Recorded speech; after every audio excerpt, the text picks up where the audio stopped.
찬송가 28장 함께 찬송하겠습니다. 찬송가 28장 함께 찬송하며 예배 준비하도록 하겠습니다.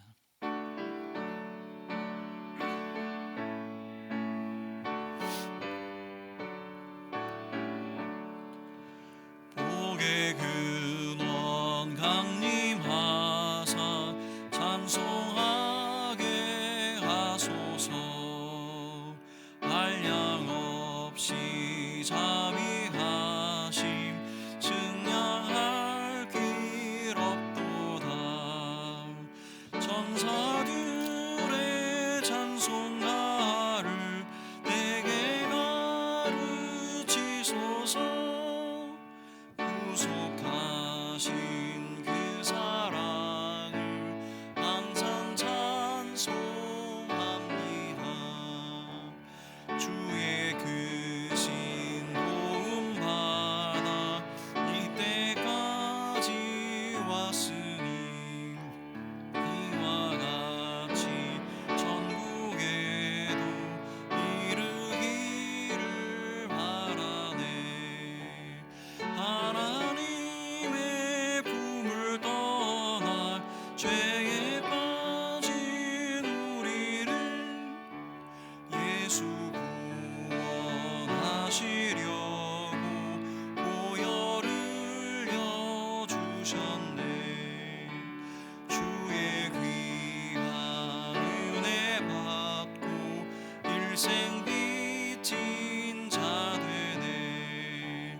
주의 은혜 사슬 회사 나를 주께 매소서.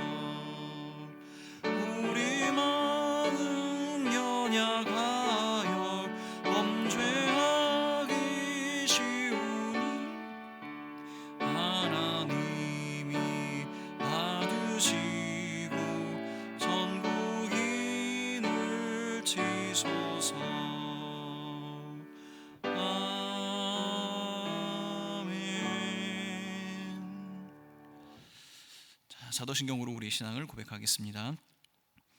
전능하사 천지를 만드신 하나님 아버지를 내가 믿사오며 그 외아들 우리 주 예수 그리스도를 믿사오니 이는 성령으로 잉태하사 동정녀 마리아에게 나시고 본디오 빌라도에게 고난을 받으사 십자가에 못 박혀 죽으시고 장사한 지 사흘 만에 죽은 자 가운데서 다시 살아나시며 하늘에 오르사 전능하신 하나님 우편에 앉아 계시다가 저리로서 산자와 죽은 자를 심판하러 오시리라.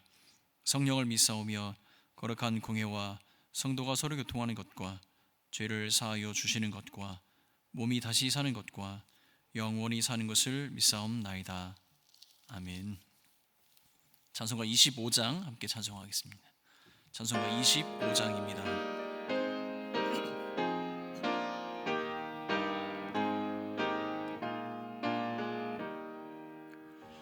멸류관 벗어서 주 앞에 드리세. 저 천사 기쁜 노래가 온 땅에 퍼지네. 내 오락에 여서 주 찬송하여라. 온 백성 죄를 사하신 만왕의 왕일세. 멸류관 벗어서 주 앞에 드리세. 그 손과 몸의 상처가 영광 중 빛나네. 하늘의 천사도 그 영광 보고서 고난의 신비 알고자 느름노하도다. 멸류관 벗어서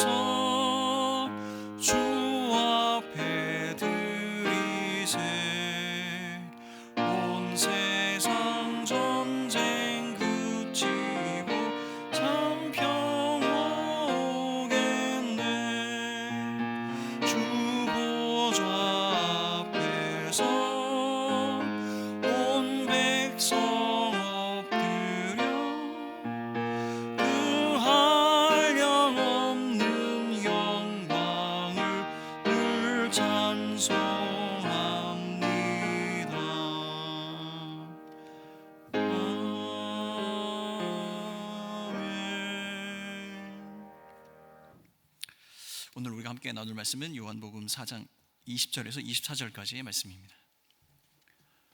요한복음 4장 20절에서 24절까지의 말씀을 우리 같이 한 목소리로 합독하도록 하겠습니다. 요한복음 4장 20절 말씀 봉독합니다. 우리 조상들은 이 산에서 예배하였는데 당신들의 말은 예배할 곳이 예루살렘에 있다 하더이다. 예수께서 이르시되 여자야 내 말을 믿으라. 이 산에서도 말고 예루살렘에서도 말고 너희가 아버지께 예배할 때가 이르리라. 너희는 알지 못하는 것을 예비하고 우리는 아는 것을 예배하노니 이는 구원이 유대인에게 남이라. 아버지께 참되게 예배하는 자들은 영과 진리로 예배할 때가 오나니 곧 이때라.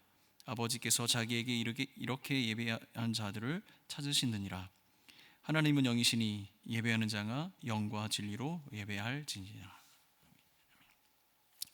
교회 공동의 기도 제목을 놓고 함께 기도한 이후에 말씀 나누도록 하겠습니다.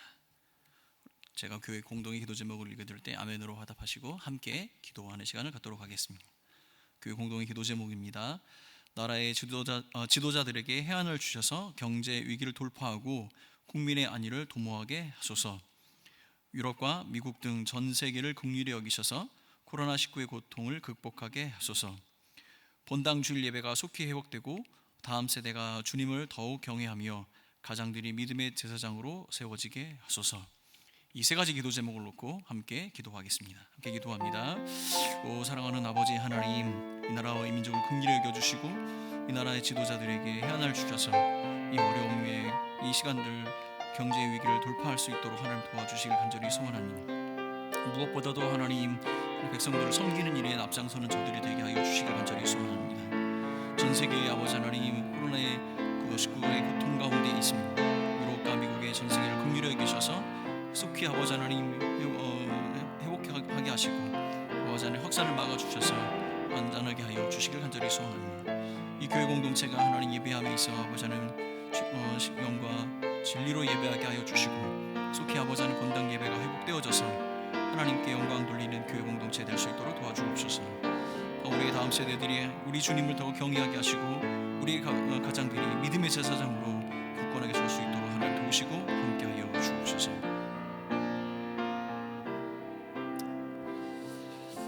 사랑하는 하나님 아버지, 이 나라를 긍휼히 여겨주시고 불쌍히 여겨주시길 간절히 소원합니다.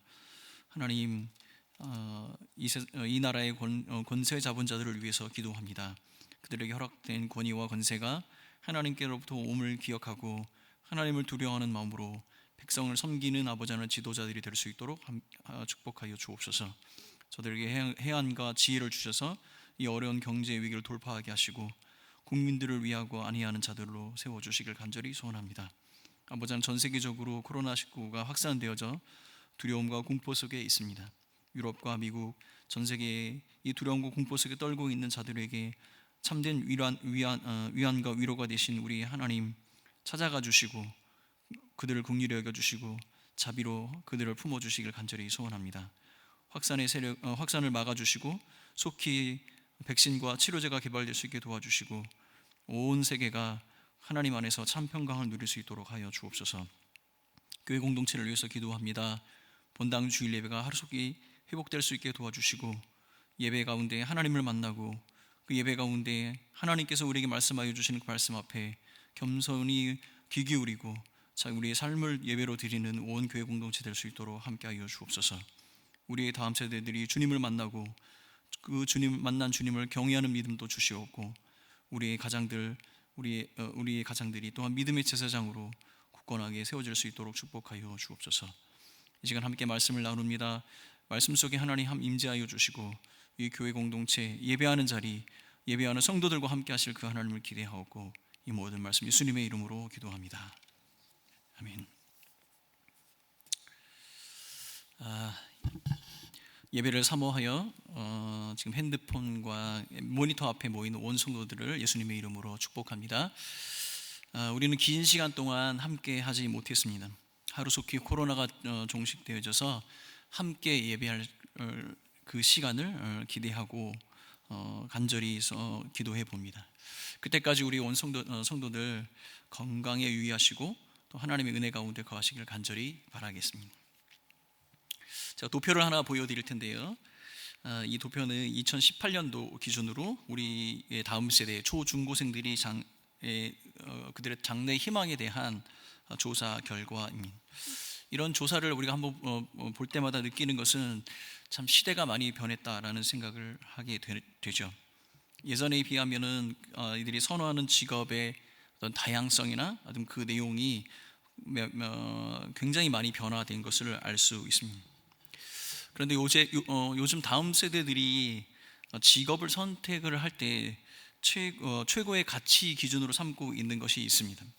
그것은 바로 덕업일치입니다. 이 덕업일치라는 말은 뭐냐면 자신이 좋아하는 일, 자기가 좋아하는 놀이가 직업이 되는 것을 이야기를 합니다. 여기서 덕이라는 말은 미치도록 좋아하는 그 어떤 그 대상, 그것을 얘기하는데 뭐 연예인, 아이돌일 수도 있고 인터넷이나 게임, 뭐 스포츠 등 취미, 흥미를 유발하는 것들일 수도 있습니다. 덕업일치라는 말은 그 자신이 좋아하는 그것이 자신의 직업이 되거나 그 직업과 연관되어지는 것을 이야기를 하는 것이죠. 이러한 의식은, 세태는 어떤 직업에 대한 사회적인 인식이나 어떤 평판이 중요하지 않고 나에게 경제적인 유익을 가져다 주면서 내가 즐겁게 즐길 수 있는 것이면 어떤 것이든 상관이 없다라는 그런 이런 세태를 반영하게 됩니다. 그런데 이런 세태의 시대적인 흐름의 배경에는 중요한 사건이 하나 있습니다. 우리가 한때는 우리나라 직업 그러면 어떤 직장을 들어가는 것, 직장을 갖는 것을, 직장이 들어가는 것을 이야기할 때가 있었습니다. 그때는 이 어떤 직장 안에서의 어떤 성공, 이 직장의 성공이 꼭 개인의 성공과 직결되는 그런 시대였었죠. 어떤 그 직장이 평생 나의 직업이 된다는 의미입니다. 그런데 어느 한순간 이러한 직장이 나의 평생이 직업이 될 수 없다는 사실을 깨닫게 되는 순간이 있었습니다. 1997년도 대한민국은 외환 위기를 맞게 됩니다. 이것을 우리는 흔히 IMF라고 이야기하죠.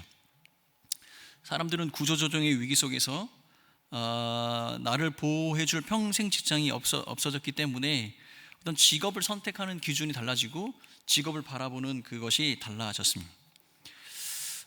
이러한 사람들은 안정적인 것을 추구하게 되고 개인의 선택이나 개인의 어떤 그런 관점, 그것에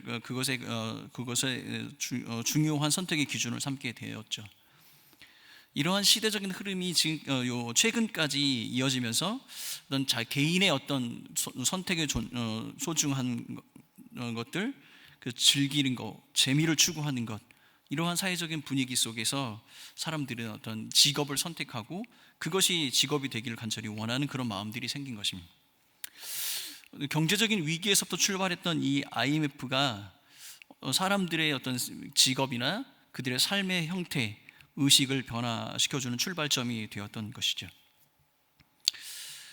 우리는 지금 코로나19라는 또 다른 위기 속에 살고 있습니다. 그러나 우리가 잘 알다시피 이 위기는 곧 지나가게 될 것입니다. 우리가 IMF를 이겨냈던 것처럼 이 위기도 곧 지나가게 되겠죠. 지금은 이 위기를 어떻게 어떻게 피하고 극복할 것인가, 그 온 힘을 집중하고 있기 때문에 이 위기가 가져다주는 우리의 삶의 변화, 이 위기 이후에 우리의 삶이 어떻게 변할 것인가에 대해서는 아직 생각하지 않고 있습니다. 그러나 IMF가 우리의 삶을 변화시켰던 것처럼 이 코로나19의 위기는 분명하게 우리의 삶에 어떤 변화를 가져오게 될 것입니다. 그 중에서도 특별히 우리의 신앙과 연관되어져서 예배에 대한 굉장히 많은 다양한 관점들과 생각을 갖게 될 것입니다. 우리는 지금 예배에 관해서 아주 특별한 경험을 하고 있습니다. 이건 역사적인 사건입니다. 많은 어르신들이 6.25 전쟁 중에서도 주일에 교회에 모여서 예배를 드렸고 예배가 멈춰지지 않았다는 것을 이야기를 하십니다. 아주 특별한 기회에 드려졌던 인터넷 예배가 일상화되었습니다. 인터넷 영상으로 예배 드리는 것에 대해서 여러분들은 어떻게 생각을 하시는지 모르겠습니다.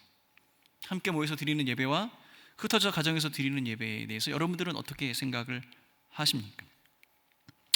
오늘은 제가 어떻게 예배를 드리는가, 어떤 형태와 형식을 갖고 예배를 드리는 것인가, 이것이 좋고 저것이 좋은가, 어떤 정답을 말하기보다는 앞으로 다가올 변화, 이 예배와 교회와 예배에 대한 우리의 생각과 관점에 어디에 관점 중에서 우리는 어디에 무게 중심을 가져야 하는가에 대해서 이야기를 나눠보려고 합니다.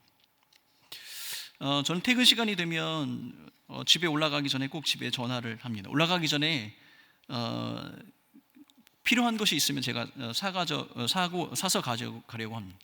그 전화를 할 때마다 아이들은 뭐가 먹고 싶어요, 뭐가 필요해요, 꼭 그렇게 이야기를 하죠. 저는 요 다리 건너 슈퍼를 자주 이용을 하게 되는데 아이들이 원하는 것을 둘러보면서 찾게 됩니다. 그때마다 발견하는 것이 이런 물건이 아직도 팔고 있네라고 발견되는 것들이 있습니다. 지난 몇십 년 동안 이어져서 판매되는 그런 물건들이죠. 그런데 보면은 이름만 똑같이 포장은 완전히 다릅니다. 어떤 분들은 매번 내용은 바뀌지 않고 포장만 바뀌는 것에 대해서 분노하고 하시는 분들도 있습니다. 그러나 어떤 추억이나 그 추억의 맛을 원하는 사람들은 그 포장이 자주 바뀌어도 상관이 없습니다. 그 어떤 포장이든 그 안에 들어있는 그 맛이 변치 않으면 됩니다. 예배의 형태와 형식이 아무리 변한다 할지라도 그 맛, 그 예배의 무게의 중심을 어디다 두어야 하는지 오늘은 그것을 생각해 보려고 합니다. 예배라는 관점에서 오늘 본문의 말씀을 살펴보면 우리가 반드시 꼭 이해해야 할 배경적인 지식이 하나 있습니다. 오늘의 이 예수님과 대화를 나눈 이 여인은 사마리아 지역에 사는 여인이었다는 것이죠. 이스라엘이 남과 북으로 분열되었을 때 북왕국에 위치한 사마리아는 아시리아의 침략을 받아 식민지 지배를 당했습니다. 그들의 아시리아 이방의 문화와 종교를 받아들였고 혼혈 정책으로 그들은 혼혈로 살 수밖에 없었습니다. 그래서 사마리아 사람들은 혈통적으로 종교적으로 부정한 사람들이라고 취급을 당하게 됐죠. 이스라엘 성전이 재건축되었을 때 이스라엘 민족들이 온 힘을 다해 그 성전을 건축하려고 할 때 사마리아 사람들도 함께 하기를 원했습니다. 그러나 이스라엘 사람들에게 그들은 부정한 사람들이었기 때문에 그 사역에 동참할 수 없게 된 것이죠. 이 성전 건축에 배척을 당했던 사마리아 사람들은 오히려 노골적으로 그 성전 건축을 방해하는 사람들이 되었습니다. 우여곡절 끝에 그 예루살렘에 있는 성전이 완공이 되자 그들은 사마리아 사람들은 그리심산에 자기들만의 성전을 짓고 그곳에서 예배를 하기 시작했던 것입니다. 이것이 바로 주전 322년경에 벌어졌던 일이고 그 후 200년 동안 이스라엘은 두 곳의 성전에서 예배를 드리게 되었습니다. 그리고 200년이 흐른 주전 128년에 유대인 지도자인 힐카루스라는 사람이 이 그리심산에 있는 사마리아에 있는 성전들을 완전히 파괴시켜 버렸습니다. 그 이후에 유대인들과 사마리아인들은 감정적으로 굉장한 적대감을 갖게 되는 계기가 되었던 것이죠. 20절 말씀입니다. 우리 조상들은 이 산에서 예배하였는데 당신들의 말은 예배할 곳이 예루살렘에 있다 하더이다. 예수님과 대화를 이어가던 사마리아 여인은 예수님을 선지자라고 부르면서 그 선지자에게 걸맞는 질문을 합니다. 어디서 예배를 드려야 합니까? 이 여인이 거론한 예배의 장소는 이 산, 곧 그리심산을 이야기를 하고 있습니다. 그러나 좀 전에 제가 설명을 드렸던 이 배경을 살펴본다면 이것은 어떤 그 종교적인 열심에 의해서 그 예수님께 하는 질문이 아니라 어떤 불평과 불만에 가까운 비판의 목소리였던 것이죠. 이 산에서 드리는 예배와 예루살렘에서 드리는 예배가 무엇이 다른 것입니까? 예배의 장소에 대한 질문에 결코 종교적인 예배의 장소에 대한 이 질문은 결코 종교적인 열심과는 무관한 것이었습니다. 여인은 사마리아와 이스라엘이 겪고 있는 묵은 감정을 예배라는 매개체로 쏟아내고 있는 것이죠. 이 질문에 예수님은 이렇게 대답을 하시는 것입니다. 21절 말씀입니다. 예수께서 이르시되 여자여 내 말을 믿으라. 이 산에서도 말고 예루살렘에서도 말고 너희가 아버지께 예배할 때가 이르리라. 이 산도 아니고 예루살렘도 아니다. 예배의 장소를 묻는 그 질문에 예수님께서 아버지께 예배할 때가 이럴 것이다 라고 대답을 하십니다. 예배의 장소를 묻는 이 질문에 적절한 답은 아닌 것 같습니다. 이러한 대화를 통해서 예수님께서 적절하지 않은 이 대답, 이것을 언급하고 있다는 이야기는 예수님께서 지금 그가 의도한 다른 어떤 의도로 그에게 이야기를 하고 계신다는 사실을 우리는 쉽게 알 수 있습니다. 예수님께서는 사마리아 여인에게 예배의 장소, 그 장소가 아닌 그 예배 자체에 대해서 이야기를 하고 싶으셨던 것이죠. 오늘 이 말씀을 통해서 예수님께서 사마리아 여인에게 진정하고 싶었던 그 예배의 의미, 그 예배의 의미를 한번 더듬어 보도록 하겠습니다. 예수님께서 진정으로 말씀하셨던 진정한 예배의 첫 번째는 예배는 하나님 아버지께 드리는 것이었습니다. 예배의 정확한 개념은 무엇이냐면 존경을 나타내고 내가 가지고 있는 최상의 가치를 드리는 겁니다. 우리가 예배를 드린다는 것은 내가 할 수 있는 최상의 가치, 그것을 예배를 받을 만한 대상에게 돌려드리고 인정해 드리는 것입니다. 그런데 그 예수님께서는 우리의 예배의 대상을 아주 정확하게 말씀하고 있습니다. 아버지께 예배할 때가 이르리라. 우리가 가지고 있는 기독교의 예배는 타 종교에서 행하는 인간의 어떤 욕구를 충족시키는 주술적인 어떤 의식이나 행사가 아니고, 우리의 예배를 자기의 공로로 삼는 어떤 수행이나 수도, 수행의 어떤 이 고행의 어떤 그 행위를 말하는 것이 아닙니다. 우리의 예배의 대상은 아주 확실하고, 그 예배를 받으시는 그분이 왜 그 예배를 받으셔야 하는가에 대한 분명한 이유가 있습니다. 우리는 하나님 아버지께 예배를 드려야 합니다. 우리의 대상이신 하나님 아버지는 천지 만물을 말씀으로 창조하시고 사람을 그의 형상대로 만들어 주신 창조주 하나님이십니다. 성경 말씀에 의하면 피조물이 창조주를 찬양하고 경배하는 것은, 이것은 창조 질서에 합당한 것이고 법칙이라고 이야기를 하고 있습니다. 어떠한 작품은 그 작가를 드러내는 것이죠. 그러므로 사람이 하나님께 예배한다는 것은 오히려 내가 지어진 목적, 나의 존재의 의미를 드러내는 것이죠.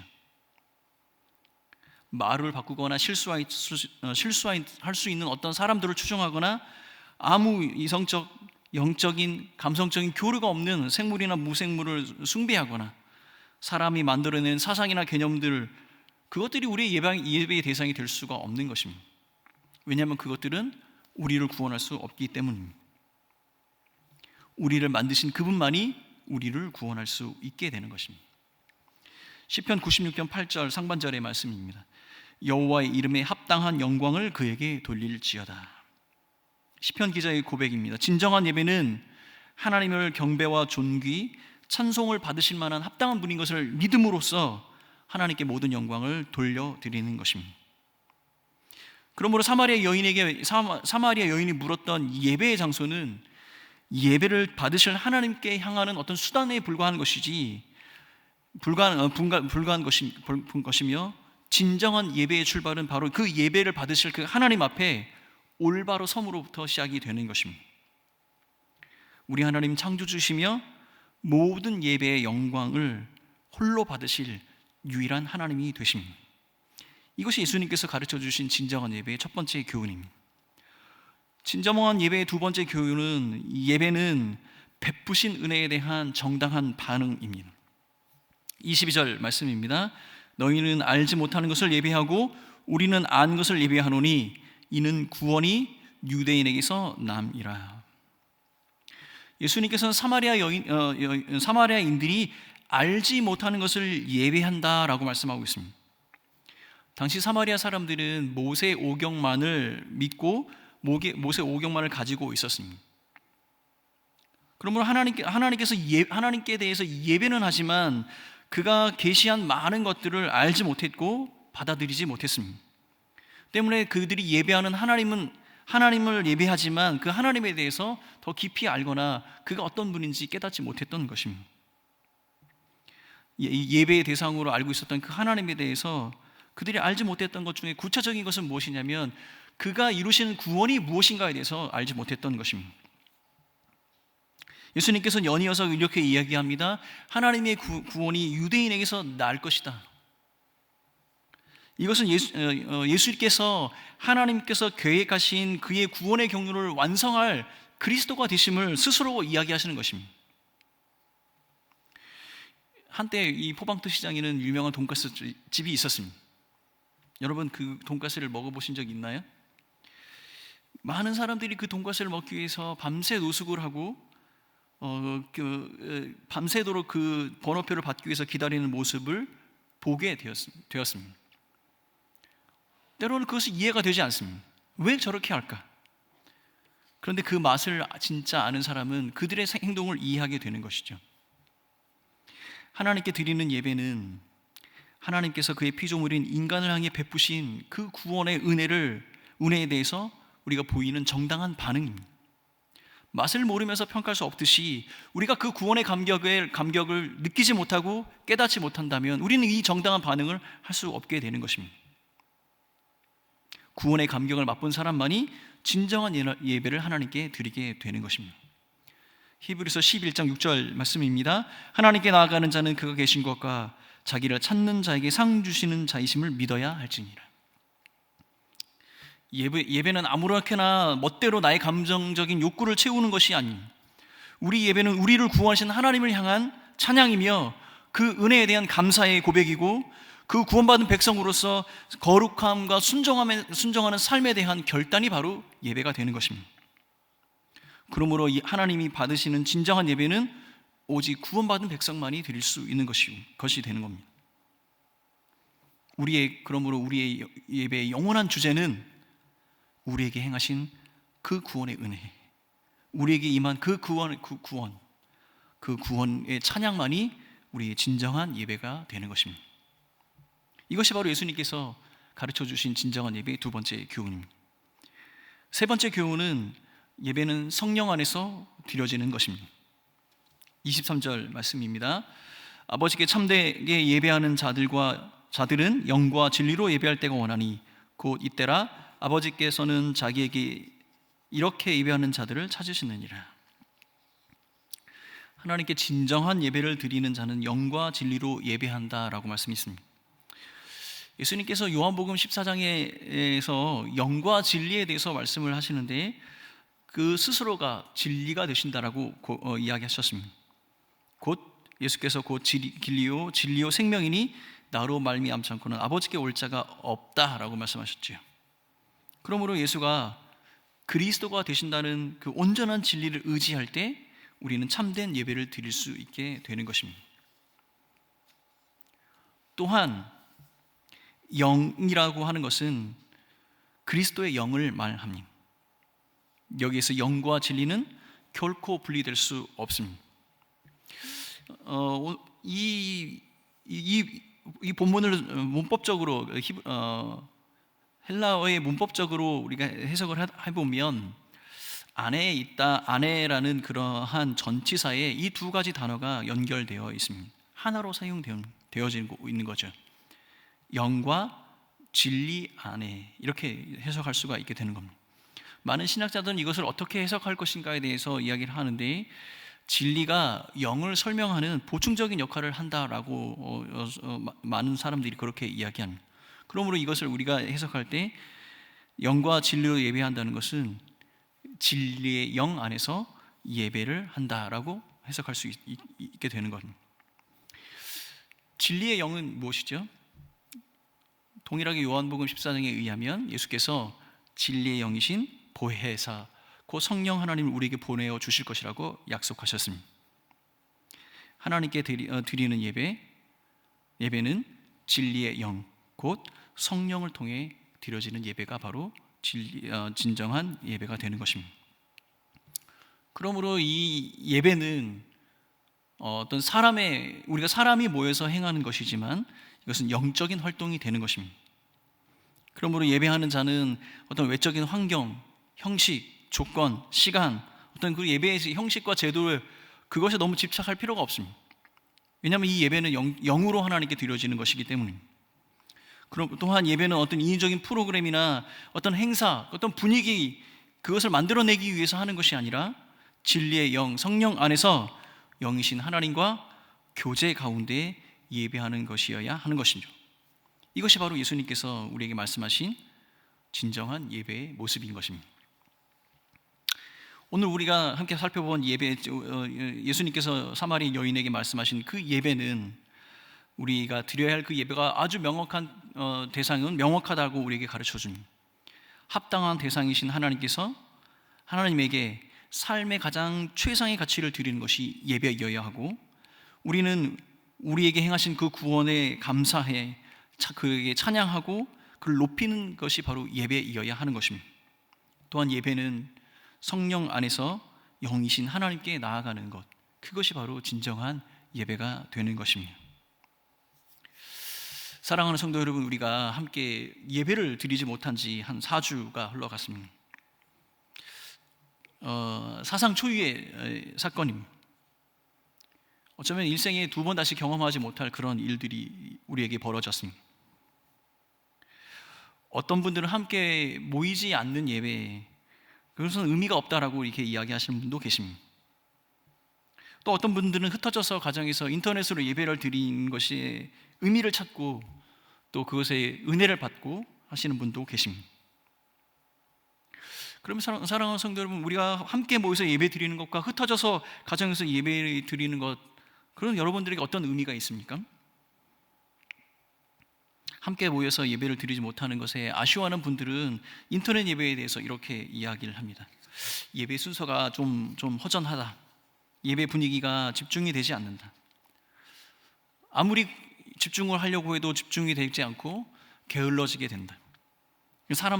많은 사람들과 함께 예배를 드리지 못해서 그들을 만날 수 없어서 아쉽다. 이런 반응들을 보여주십니다.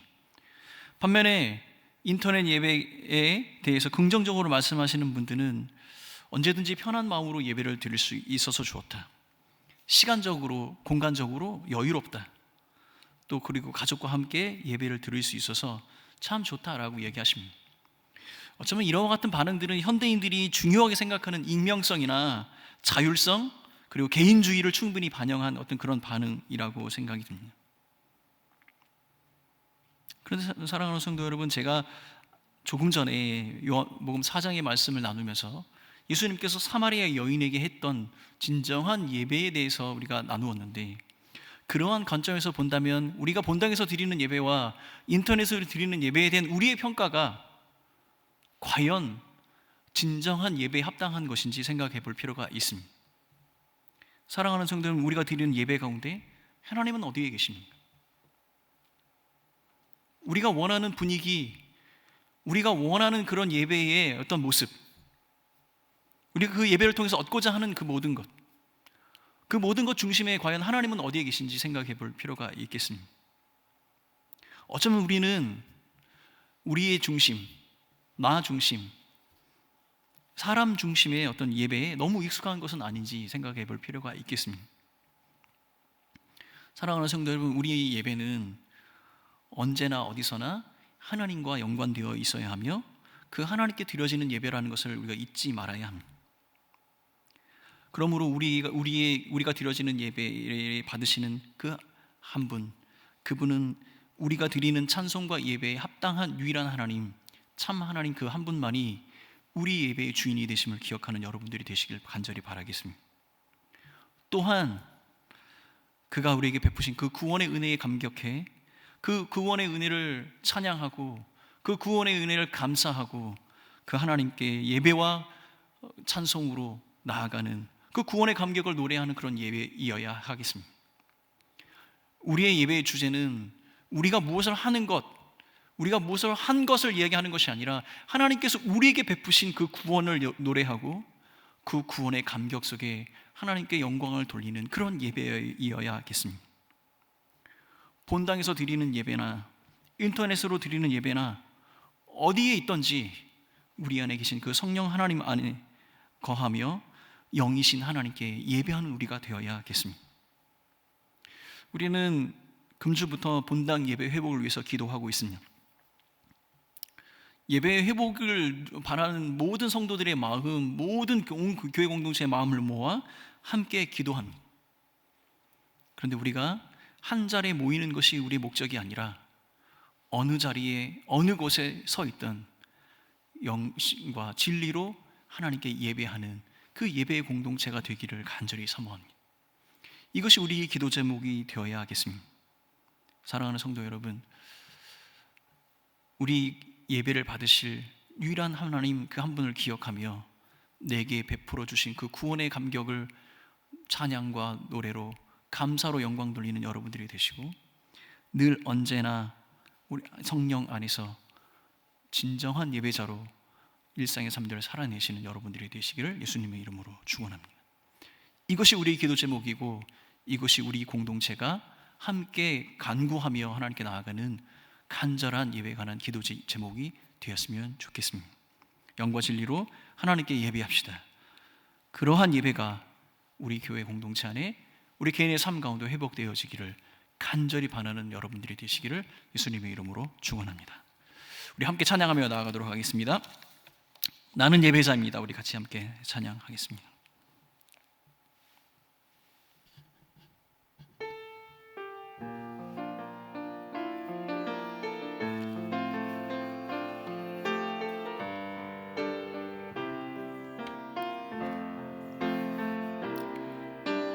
나는 하나님을 예배하는 예배자입니다.